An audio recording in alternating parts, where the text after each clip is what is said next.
Time for our main event. Tony Superbad Harrison, 24 years old, fighting out of Kronk Gym in Detroit. He's got all the tools, but Pablo Munguia is about as rough and determined as they come. He's never been stopped. Look at that guy, Teddy. He's like a piece of leather, ready to rock and roll. 36 years old, out of Mexico City. Only 17 amateur fights, turned pro at the age of 29. His nickname translated is Gravedigger, and it's pretty simple why he's called that. It's because that's what he does. When he's not fighting, he is a gravedigger in Mexico. As for Tony Harrison, 17 knockouts. He's a 2011 National Gold Gloves bronze medalist. Decided against trying to win an Olympic gold medal at the next Olympics. Said he was ready to turn pro, and so far he's looked the part. One of the great up-and-coming prospects in the sport. We saw Tony Harrison 42 days ago right here on Friday Night Fights in Las Vegas, taking on Antoine Smith, which was supposed to be his toughest task to date, but Harrison just mowed him down, knocking him down not once but twice in the first round. And then in the corner between first round and second round, the referee said, if you get caught with another clean shot, I'm stopping it. That was the clean shot he got caught with, and that was the stoppage, as Harrison made easy work of his so-called toughest opponent. How easy will it be tonight for Tony Harrison, if at all? It's time for our fight plan featuring Teddy Atlas and one of the all-time greats from the Northeast. Tonight's fight is all about the left hook. So, since that's the case, I figured, why not go out and find somebody with a great left hook? And I found somebody, Mickey Ward. How you doing, Ten? You got a good left hook. Wasn't bad. Oh, it was very good. It got you to a lot of places, and it got you on ESPN quite a few times, more than any other fighter. How many times? 27. 27. Well, this fight, as I said, is about the left hook, and there's an old saying, don't hook with a hooker. That's the truest thing. I'm gonna let you play the guy who's gonna win this fight. I'm gonna or at least win this part of the fight, But you're gonna play Harrison, I'm gonna play Munguia. Munguia is the southpaw, and everything he throws is from left field, right field, center field, down the street. Everything is wide. And he throws a wide left hook, and he drops his right hand. Well, don't hook with a hooker. So I'll be Munguia, he throws that wide left hand, boom. He's gonna get caught with that. Don't hook with a hooker. Especially with this one, Mickey Ward. The winner, Harrison. All right, now how can Munguia pull off the upset and get a big win and become a star? Maybe a movie star, like you. The movie was made on you. Sure was. Well, I'm gonna be Munguia, Harrison. Now, Munguia, yeah, everything's wide, but he's a little awkwardly clever. When he gets inside, he does a little tricky stuff. I notice against Harrison, keeps his left hand low, and he stands straight a little bit. Munguia, southpaw, he'll come in, and what he does is, he'll bend low, yeah, he'll get your attention down low, like he's gonna throw here, and then bang! He throws that looping crazy right hand up top. If he does that, well, lights, camera, action, a star's born. Maybe. This is the real star. Will somebody call Doctor there? I'm a little jaunted. Just a little jaunted. I'm okay, though. I'm healthy. You're gonna make Don't it? have to move away from me. I see you moving You your sure? chair. It's not jaundice. Okay. It's not. All right. Just a little bit of yellow lights, I guess. Is that what it was? I guess so. Thought you've been eating a lot of carrots or something. No. Good evening, gentlemen. Hey, listen, we Ricky went was over great. the rules early in the night. Let's have a nice, clean fight. Touch gloves. Good luck to the both of you. Buenas noches. We were hoping Tony Harrison would be tested in his last fight against Antoine Smith. That didn't happen. How long do you see Munguia hanging in there with the unbeaten prospect? 5 rounds. Straight to the point. I love it. So here we go. Look at the height difference between these two. At least 8 inches. It's not exactly Emmanuel Lewis and Andre the Giant, but still, it's big. It's very big, and again, Munguia, a southpaw, soft around the middle. You know, looks old, looks short. He is short. That's why he looks short. But he's a tough hombre. And he'll get in there, and his one chance is the right hook upstairs. Watch. He'll bend low, and then he'll throw that right hook up top. Yeah, he's got to lean down a little and then sneak a right hook upstairs if he's going to pull off a huge upset. Well, it's hard to age gracefully when you dig graves for a living, Teddy. Hey, look, he's a tough guy. He's a guy that I admire, that I appreciate, that he gets in his ring, such a difficult thing to do. He has to work a job, take care of a family, and he still does this, and he does it with a lot of heart. And I appreciate that. I applaud that. And there's an awkward cleverness to him, too. You know, he looks terrible in some, but he'll move, he'll sway, he'll duck, he'll weave, and he'll wind up getting in close. The only thing is, how much of a price does he pay on the way in? That's the fight plan for Harrison. Catch him on the way in. Munguia has never been stopped in his 26 professional bouts, has 11 knockouts. He's only been knocked down once. Yeah, no, actually, he has been stopped. My apologies. Yeah, he has been stopped 3 times, but stopped for the most part on his feet. Has only been knocked down once. Yes. Has never been knocked out. That would be correct. And again, if Harrison's going to stop him, going to knock him out, it's going to be catching him with straight shots, short shots as he comes in.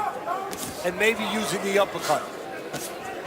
Because that uppercut is there for Harrison. Harrison's been touched a couple times already this round. That means Munguia, as short as he is, again, awkward, clever, knows how to get in. You will never find a more confident fighter than Tony Harrison, who feels he's on the verge of superstardom. Vowed to win by knockout here tonight. But as a realist says, listen, boxing's the only thing I can do.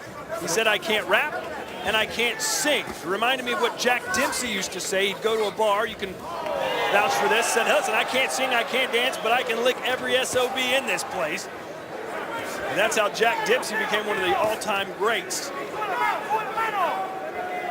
Harrison, not exactly Jack Dempsey, at least not yet.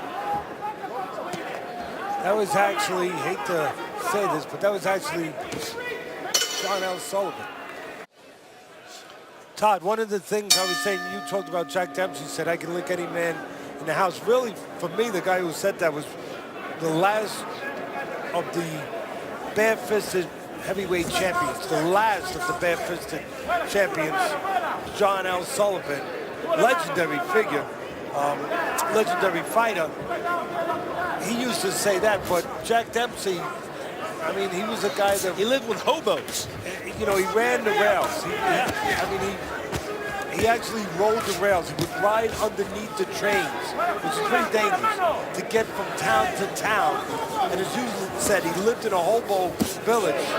Real tough guy, only 182 pounds, 185 pounds. The Manasseh Mauler became heavyweight champ of the world, involved in the first $1 billion gate.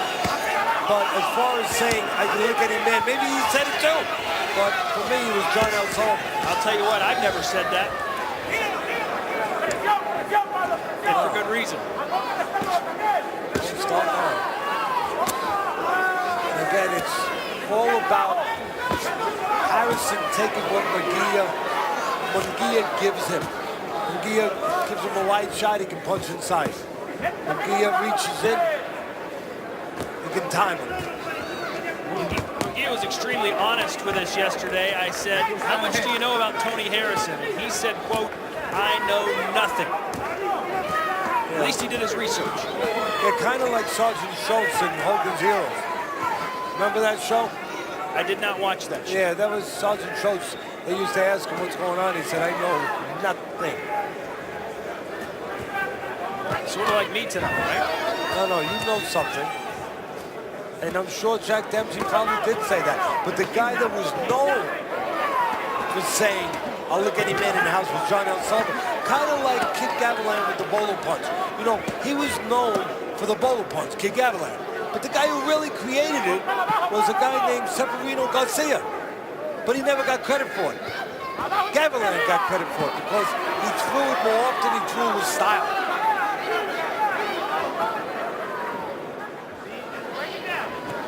Harrison fighting for the second time in 42 days.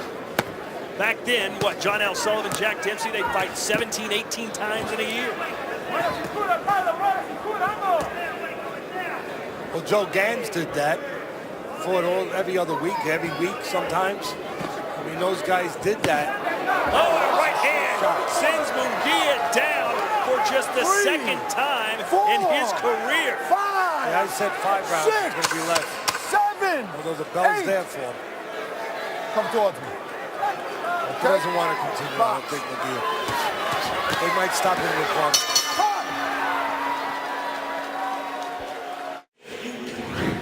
The sweet side, set up your punches, little short step back.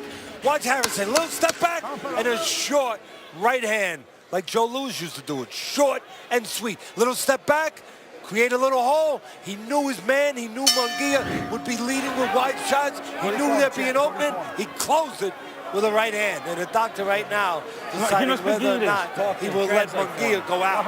Is he dizzy, headache? I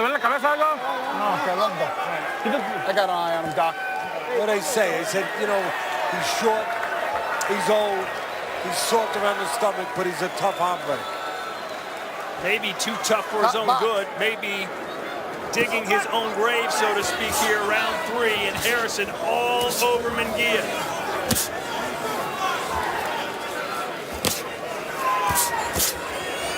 That's it. And that'll do it. No more.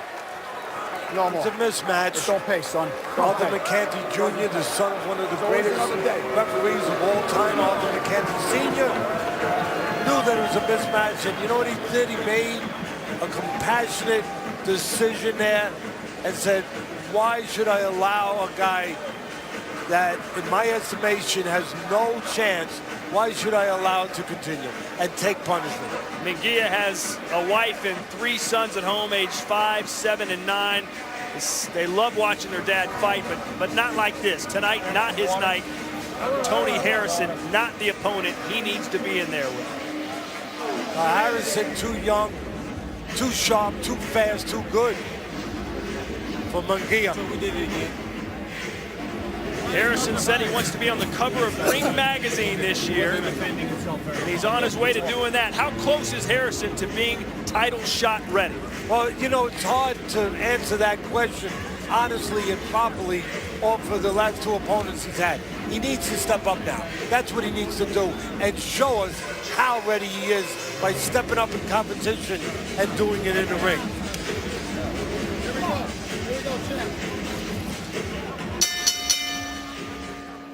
Referee Arthur McCanty calls a halt to this contest. The official time of the stoppage, 11 seconds of round number 3. Your winner by TKO. He's still undefeated from Detroit, Michigan, Tony Superbad Harrison.